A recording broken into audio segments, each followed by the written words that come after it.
භෞතික සංවර්ධනය සහ සමාජීය සංවර්ධනයේ විවිධ ඉසව් සොයා යන සංවර්ධන සටහන ආරම්භ කරන්නටයි මේ සූදානම් වෙන්නේ.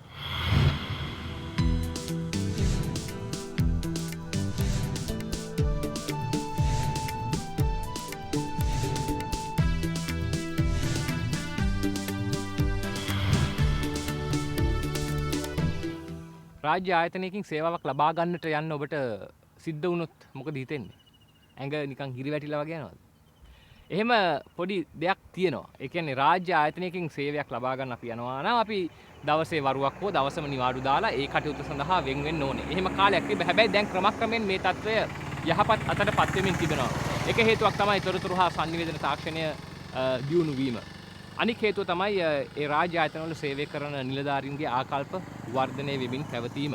ඉතින් මේ රාජ්‍ය ආයතනවල සේවාවන් කාර්යක්ෂම නොවීම පිළිබඳව නිලධාරීන්ට සේවය කරන අයට විතරක් දොස් පවරන්නට අපට හැකියාවක් නැහැ. මොකද නීති රෙගුලාසි රාශියක් තියෙනවා. අපි සමහර විට එක වැඩක් කරගන්න කොළ 100ක් විතර පුරවන්නට ඕනේ. සමහර වෙලාවට රුපියල් 2ක වටිනාකමට චෙක් එකක් ගෙදරට තැපෑලෙන් එන වෙලාවලු තියෙනවා. ඉතින් මෙන්න මේ වගේ නීති රෙගුලාසි ගොඩක් තියෙනවා. දැන් මේවා අඩු කරන්න පුළුවන්. දැන් අඩු කරමින් ඉන්නවා. තොරතුරු හා sannivedana තාක්ෂණයේ සියලු දේවල්ම එකතු කරලා දත්ත ගබඩාවන් හදලා තියෙනවා. ඒ නිසා වේගවත් වෙනවා. හැබැයි ඒ පැත්ත, ඒ කියන්නේ තාක්ෂණික පැත්ත වේගවත් වෙනවා වගේ මිනිසුන්ගේ ආකල්ප දියුණු වීම නිලධාරීන්ගේ කටයුතු වර්ධනය කිරීමටත් යම්කිසි වැඩපිළිවෙලක් ඕනේ. ඉතින් එවන් වැඩපිළිවෙලක් ක්‍රියාත්මක වෙනවා. අපි ඒ පිළිබඳවයි මේ සොයා බලන්න සූදානම් වෙන්නේ.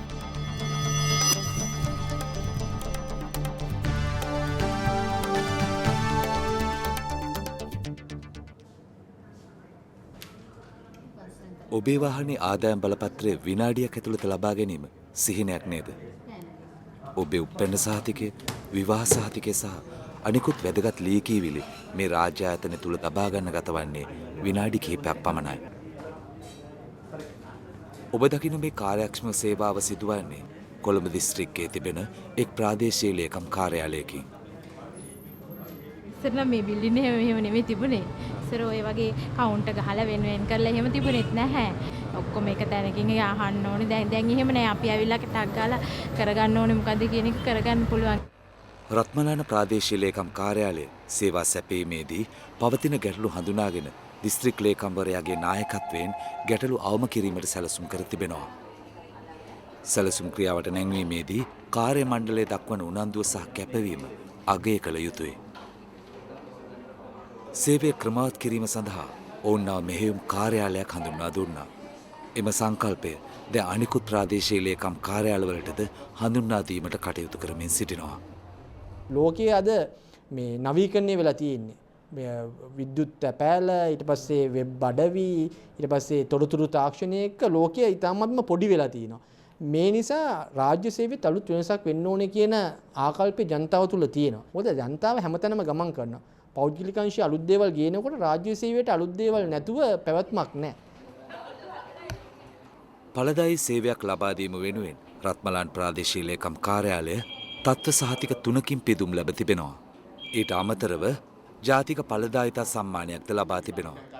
රාජ්‍ය ආයතනයක් වශයෙන් ඔවුන් ලබා දෙන මේ සේවය පිළිබඳව අවබෝධයක් ලබා ගැනීමට ශ්‍රී ලංකා සංවර්ධන පරිපාලන ආයතනයේ පුහුණුව ලබන පරිපාලන නිලධාරීන් කණ්ඩායමක් අද මේ ආයතනයට අධ්‍යයන චාරිකාවක් පැමිණ තිබෙනවා.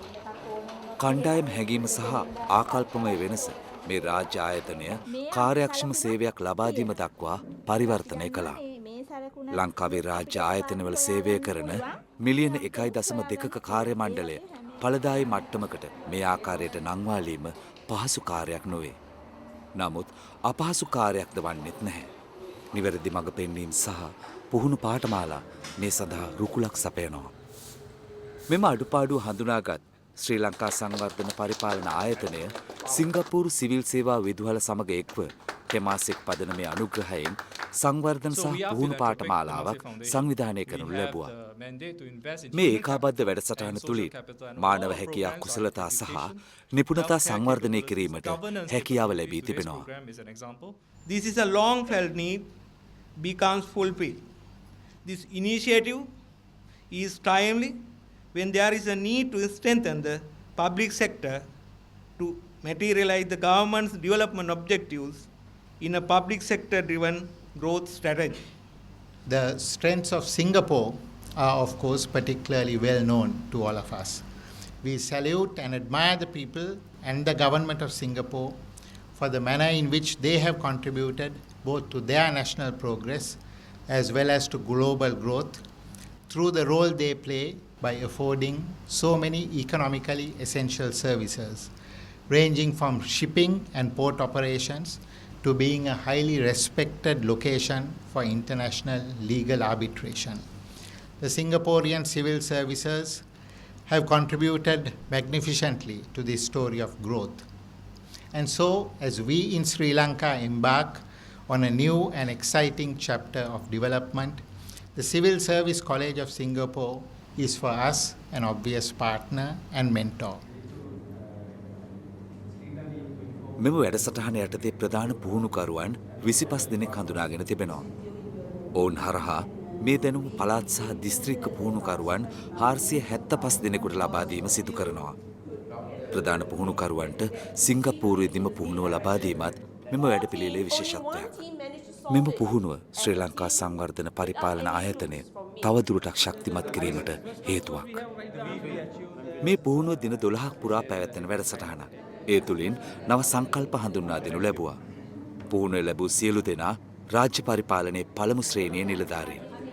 ඔවුන් තම පුහුණු පාඨමාලාව සහ ඒ අනාගත අපේක්ෂා පිළිබඳව මෙසේ අදහස් ඉදිරිපත් කළා. It is very important to train the other people how we devote to the development of our country and what is the role we should do in the development process in the country. So this program is very helpful to train them. Most important thing is quality services. So if the training is something around something say about quality management or quality bringing a good quality services, ultimately the public will benefit it. So especially in North and East Batticaloa and other areas, now we have liberated from the terrorism and we will should develop.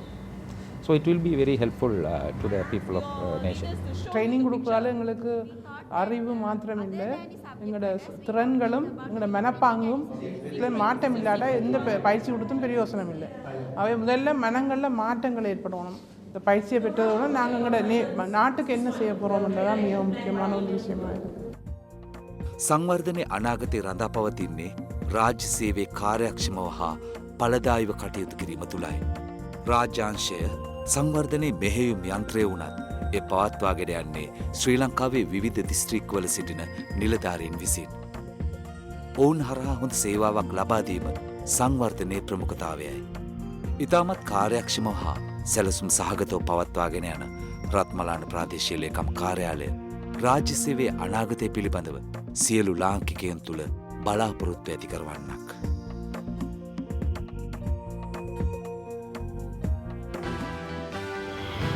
රටක සංවර්ධන වේගය අඩාල කරවන හේතු සාධක රාශියක් අපිට නම් කරන්නට පුළුවන්.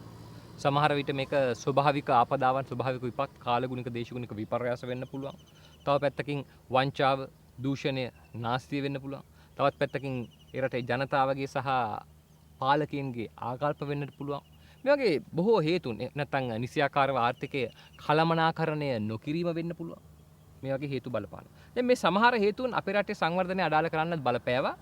ඒ වගේම ප්‍රමාණයක් අපි දන්නවා අපේ රටේ පැති යුද්ධය අපේ රටේ සංවර්ධනය පසුපසට ගෙන යන්නට විශාල වශයෙන් දායක වුණා. දශක 3ක් තිස්සේ පැවති යුද්ධය. දැන් යුද්ධය අවසන්. දැන් සංවර්ධන කටයුතු වේගවත් කරන්නට පුළුවන්. හැබැයි යුද්ධය අවසන් වුණාට බෑ. ජනතාව එකමුතු කරන්න ඕනේ සංවර්ධනය හොඳින් කරන්නට, තිරසාරව කරගෙන යන්නට නම් ඒ සඳහා ජනතාවගේ ආකල්ප වෙනස් වෙන්නට ඕනේ. ඉතින් අර යුද්ධය පැවති සමයේ අපි උතුරු ප්‍රදේශයේ ජනතාව, දෙමළ ජනතාව, මුස්ලිම් ජනතාව එක්ක පොඩි විරසක භාවයක් නැති වුණා. අන්‍යෝන්‍ය අවබෝධය අඩු වුණා. මේක නැවත වතාවක් ඇති කරන්නට ඕනේ ජාතියක් වශයෙන් එකමුතු කිරීමේදී. ඒ සඳහා වැඩ කටයුතු ක්‍රියාත්මක වෙනවා. එයින් එක් වැඩසටහනක් අපි දැක්ක ක්‍රියාත්මක වෙනවා මේ බණ්ඩාරගම් ප්‍රදේශයේ විහාරස්ථානයක් ආශ්‍රිතව. කළුතර දිස්ත්‍රික්කයේ සහ යාපනය දිස්ත්‍රික්කයේ තරුණ තරුණියන් එකට එකතු වෙලා අන්‍යෝන්‍ය අවබෝධය ඇති කරගන්නට කරපු වැඩසටහනක් පිළිබඳවයි මේ සටහන.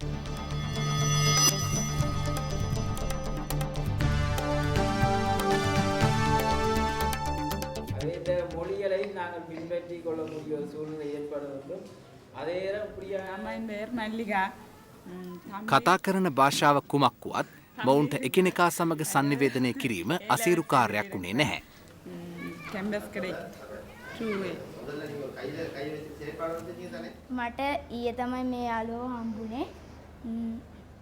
යාපනය සහ කළුතර දිස්ත්‍රික්කවලින් පැමිණි මේ තරුණ තරුණියන් 160 දෙනා හමු වුණේ සර්වෝදය ශාන්ති සේනා සංසදය මගින් කළුතර දිස්ත්‍රික්කයේ බණ්ඩාරගම නගරයේ කොළමැදිරිය ගම්මානයේ සංවිධානය කළ තරුණ කඳවුරකදී.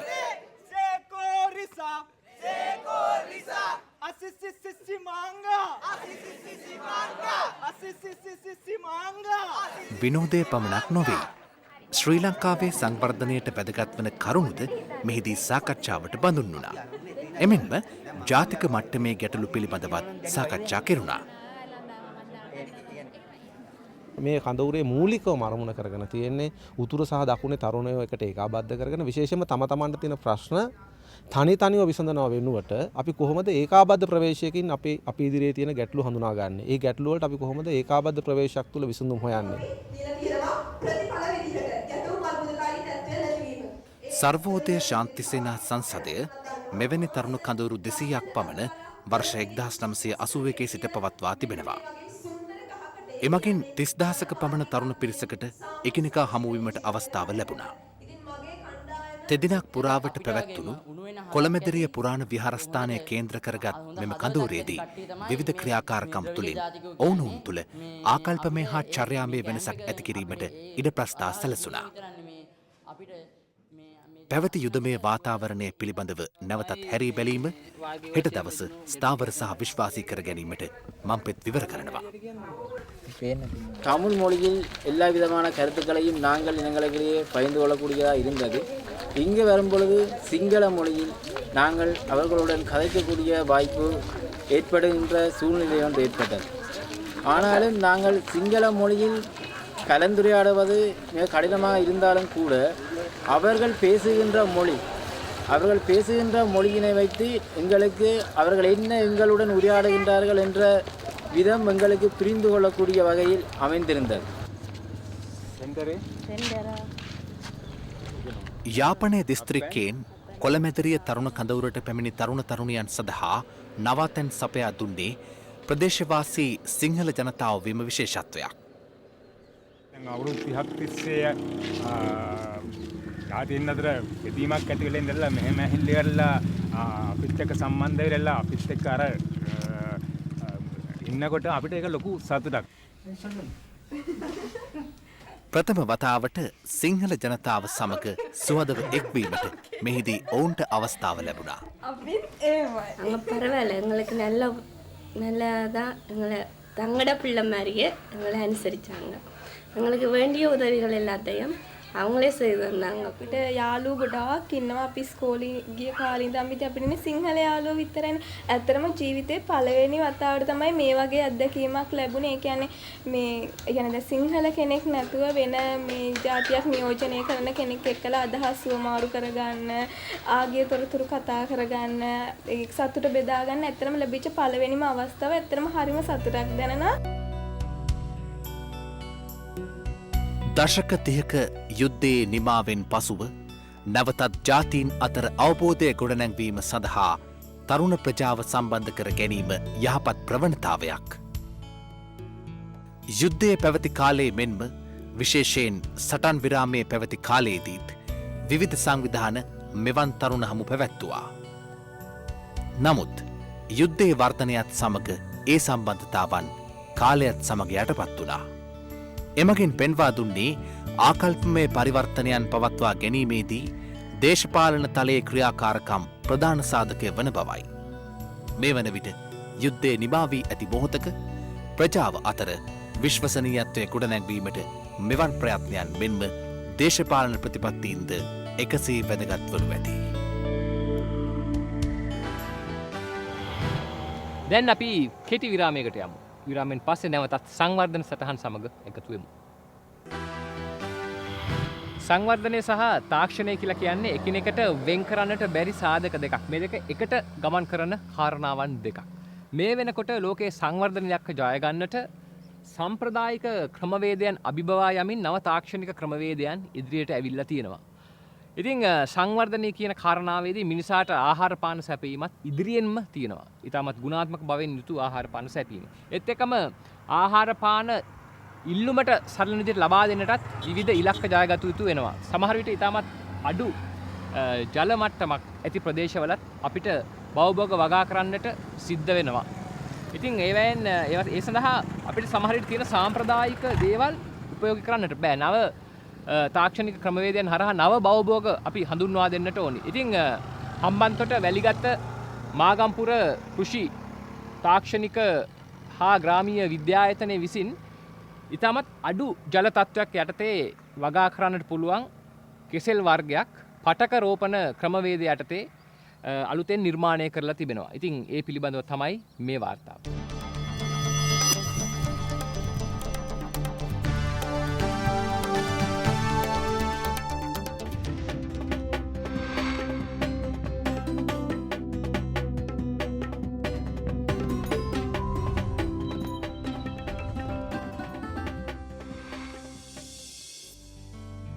කෘතිම ලෙස පාලනය කළ පාරිසරික තත්ත්වයන් යටතේ රසායනාගාරයක් තුළ මාස 15-20 අතර කාලයක් මේ වැඩමින් පවතින්නේ කෙසෙල් පැලයි.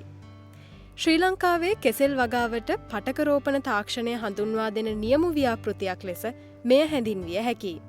මෙසේ ඵලදායිතාවේ වර්ධනය කළ පැල හෙක්ටයාර එකක භූමි ප්‍රදේශයක වගා කළ විට එක් භෝග කාලයක් තුළ රුපියල් ලක්ෂ 16කට ආසන්න ආදායමක් ලබාගත හැකි බව පර්යේෂණවලින් ඔප්පු වී තිබෙනවා. මෙලෙස විශාල ආදායමක් ලබා ගැනීමට ගොවීන්ට මඟ පෙන්වන්නේ හම්බන්තොට වැලිගත්ත ප්‍රදේශයේ පිහිටා ඇති මාගම්පුර කෘෂි තාක්ෂණ හා ග්‍රාමීය විද්‍යායතනයයි. 2000 වසරේදී විශ්වවිද්‍යාල ප්‍රතිපාදන කොමිෂන් සභාව විසින් කොළඹ විශ්වවිද්‍යාලයට අනුබද්ධ ආයතනයක් ලෙස පිහිටුවීමේ මූලික අරමුණ වූයේ නගරයට පමණක් සීමා වී තිබෙන තාක්ෂණය ග්‍රාමීය ගොවි ජනතාව වෙතට ගෙන යාමයි. කෘෂි කර්මාන්තයේ නිරත වන තරුණ ගොවීන් ඉලක්ක කර ගනිමින් නවීන කෘෂි තාක්ෂණය හඳුන්වා දීම මෙම ව්‍යාපෘතියෙන් සිදු කෙරෙනවා. මෙම පටකරෝපණ තාක්ෂණය භාවිතයෙන් කෘෂි කර්මාන්තයේ ඵලදායිතාවේ වැඩි කර ගැනීමට මඟ පෙන්වනවා. සාමාන්‍යයෙන් පටකරෝපණ තාක්ෂණයක් කියලා කියන්නේ වර්ධක ප්‍රචාරණය තුලින් පැල නිෂ්පාදනය වැඩි කරගන්න පුළුවන් අලුත්ම මෙවලමක්. මේක අලුත්ම තාක්ෂණයක්. මේක මුල්ම කාලේදී ලංකාවට හඳුනා දෙන මුල්ම කාලේදී වැඩි ප්‍රචලිතයක් නොවුනත් මේ වන විට 2010 වන විට ඉතාමත්ම දියුණු තත්ත්වයකට පත් වෙලා තියෙනවා. පටකරෝපණ තාක්ෂණය හඳුන්වා දීමට පෙර එනම් 2005 වසර වන විට ශ්‍රී ලංකාවේ හෙක්ටයාර 50000ක කෙසෙල් වගාව සිදු කෙරුණු බව කෘෂිකර්ම දෙපාර්තමේන්තුවේ වාර්තා පෙන්වා දෙනවා. වසරකට මෙට්‍රික් ටොන් 4,50,000ක ඵලදාවක් මේ තත්ත්වයේ යටතේ ලැබී ඇති අතර ඉන් 5.3% අපනයනයට කටයුතු කර තිබෙනවා. මේ තත්ත්වය දියුණු කිරීම වෙනුවෙන් අවධානය යොමු කළ රජය සාම්ප්‍රදායික ක්‍රමවේදයන්ට අනුව හම්බන්තොට දිස්ත්‍රික්කය තුළ වගා කෙරුණු කෙසෙල් වගාවට නවීන කෘෂි තාක්ෂණ ක්‍රම හඳුන්වා දීමට කටයුතු කළා.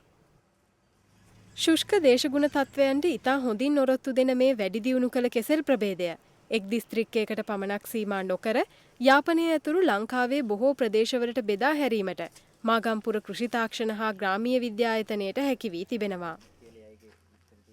මේ තාක්ෂණය අපි මෙතනින් නවතින්නේ නැහැ. මේක දැනට අපි කෙසෙල් වගාව පමණක් කරගෙන යන උනාට අනාගතයේදී විසිතුරු මල් වගාව සහ වෙන භෝගයන්ට ලංකාවේ දැනට අපි ගොඩක් වෙලාවට කරන්නේ පිටරටින් බීජ ගෙනල්ලා නිෂ්පාදනයක් නෙමෙයි නෙමෙයි. අපේ තාක්ෂණය තුලින් අපිට ඊට වඩා හොඳ ගුණාත්මක නිෂ්පාදනය කරන්න පුළුවන්. සුවිශේෂ පාරිසරික තත්ත්වයන්ට ඔරොත්තු දෙන පටකරෝපණ තාක්ෂණයෙන් වැඩි දියුණු කළ කෙසෙල් වගාව ශ්‍රී ලංකාව තුළ ව්‍යාප්ත කිරීම තුළින් ඉහළ අස්වැන්නක් ලබා අපනයන ප්‍රතිශතයේ ඉහළ නැංවීමට කටයුතු කිරීම මාගම්පුර තාක්ෂණික හා ග්‍රාමීය විද්‍යායතනයේ දිගු කාලීන අරමුණ වී තිබෙනවා.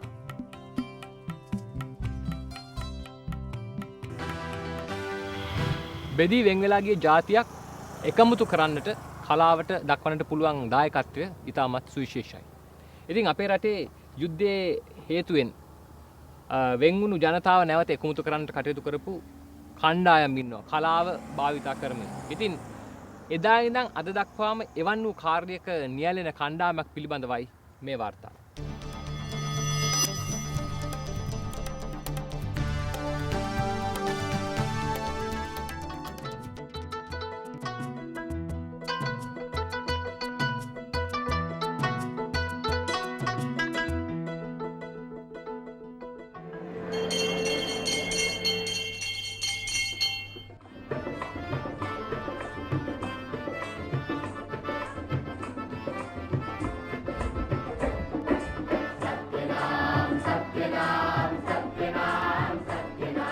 ජනකරලිය හෙවත් ජංගම රඟහල නිර්මාණය වූයේ සිංහල දෙමළ දෙපිරිසකගේ එකමුතුවකින් ක්‍රියාත්මක වන නාට්‍ය කණ්ඩායමක් වශයෙන්.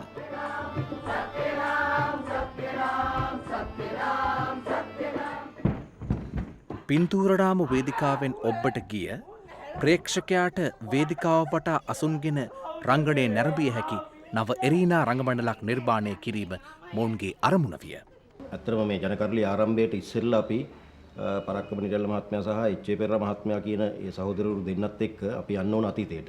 මොකද විවෘත කලා කවය කියන වීදි නාට්‍ය කණ්ඩායම පටන්ගෙන අපි මේ ජනතාව අතරට නාට්‍ය ගෙන යන්න කරපු උත්සාහයේ දැනට මේ තියෙන අවසන් ප්‍රතිඵලය තමයි ජනකරලිය. ඔය වගේ අමීරි ශබ්ද වලට අපි කියනවා ഘോഷාව කියලා. මොකද්ද? ഘോഷාව. විවිධ ජාතීන්ට අයත් ජනකණ්ඩායම්වල සහභාගීත්වයෙන් නාට්‍ය කණ්ඩායමක් ලෙස නාට්‍ය ක්ෂේත්‍රයට පූර්වාදර්ශය සපයමින් මොවුන් සෙක්කුව, අන්දරමල්, සීතාම්බර පට වැනි සිංහල ජන සමාජයේ අත්දැකීම් සිංහලෙන් පමණක් නොව දමිළ භාෂාවෙන් නිෂ්පාදනය කරමින් ප්‍රේක්ෂකයාට නවමු ආශ්වාදජනක අත්දැකීමක් එක්කලා. අපි බලාපොරොත්තු වුණේ මේ සිංහල දෙමළ ජාතීන් දෙකට අයිති මුස්ලිම් එක්ක ඒ ජාතීන් තුනටම අයිති මේ තරුණ තරුණියෝ ලංකාව පුරාම හොයලා එකතු කරගෙන මේ බහුවාර්ගික නාට්‍ය කණ්ඩායමක් හදලා මේ භාෂා දෙකෙම නාට්‍ය නිර්මාණය කරන්න. මේ ගමනේ සන්ධිස්ථානයක් සනිටුහන් කරමින් අපි දන්න සිංහල නාට්‍ය එච්.ඒ. වෙනුවෙන් දෙමළෙන් බලමු යනුවෙන් පසුගිය දිනක ටවර් රංගහලේ නාට්‍ය කිහිපයක් රඟ දැක්වුණා. ரொம்ப சந்தோஷப்படுறேன் நீ கபோதி ஆனதுக்காக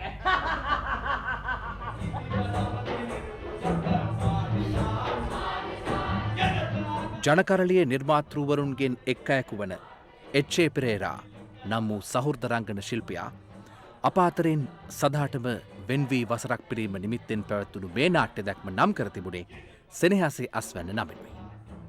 අපි අපේ රටේ නාට්‍ය කලාව විදියට දෙමළ නාට්‍ය කලාව දිහාත් බලන්න ඕන කියන මතේ එච්.ඒ.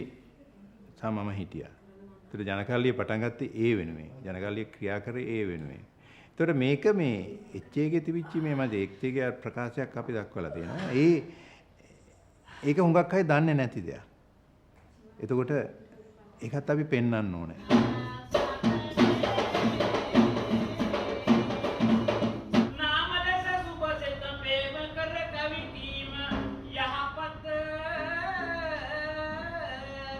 මෙම නාට්‍ය උළෙලට සමගාමීව සිංහල මෙන්ම දමිළ සංස්කෘතිකාංගවලින් ආවේනික වූ නාට්‍ය කලාවන් පිළිබඳ ප්‍රවීණ ශිල්පීන්ගේ පුරෝගාමීත්වයෙන් වැඩමුළුවක් පැවැත්වීම විශේෂත්වයක් වුණා.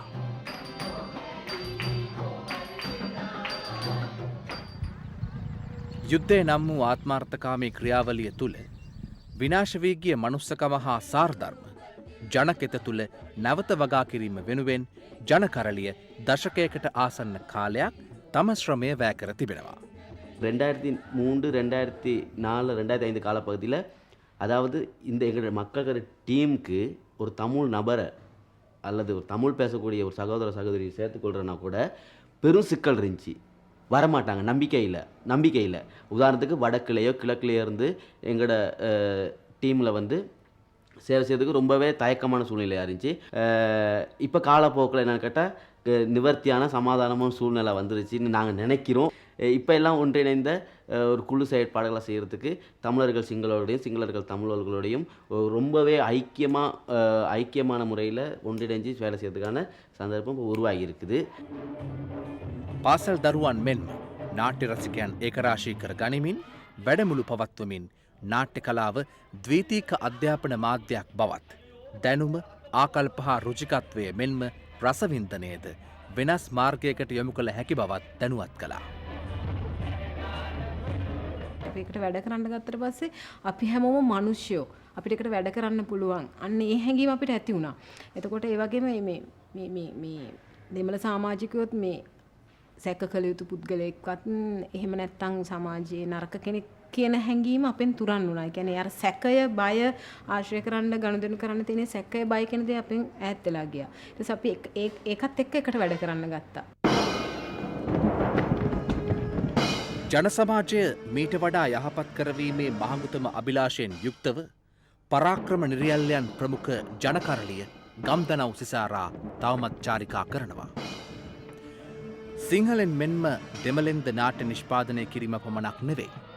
කලාව හරහා පුද්ගල අනන්‍යතාවල ගරුත්වය රකින්නේ කෙසේද?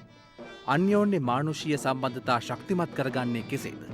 යනාදී ජනහිතකාමී අරමුණු උදෙසා ජනවිඥානය අවදි කිරීමේ අභිලාෂයෙන් ජනකරලිය අදත් හෙටත් ඔබ හමුවට එනවා.